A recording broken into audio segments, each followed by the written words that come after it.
So when I tell you that emotional disconnect is the number one enemy of all sales conversations, I'm saying that it's usually our fault. Buyer's first reaction when it gets our prospecting message, our cold call, the start of our discovery meeting, is one where their survive and thrive brain automatically engages. The survive and thrive part of our brain is where our emotional functions live. So when we sellers use those prospecting approaches that fail to disarm a buyer's survival brain, we get that fight or flight reaction and we just get ignored. When our discovery and presentations fail to connect with what a buyer is trying to survive and the outcomes that define how they might thrive, well then, we just forced a buyer to emotionally disconnect.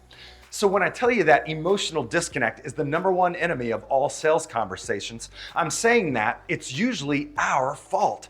Survive, Thrive, Think tells us that the thinking or intellectual cognitive brain is actually last in the mental sequence of how we humans react and make decisions.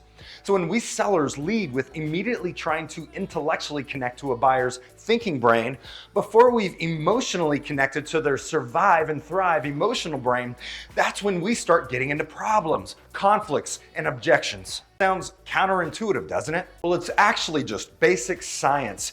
You see, our thinking brain, which is right up here in the front of our head, has been around for about 200,000 years. Well, the problem is that our survive and thrive emotional brain, well, it's been around for over 2 million years. So it's fair to say that they've accumulated a lot of power and authority over the rest of the brain.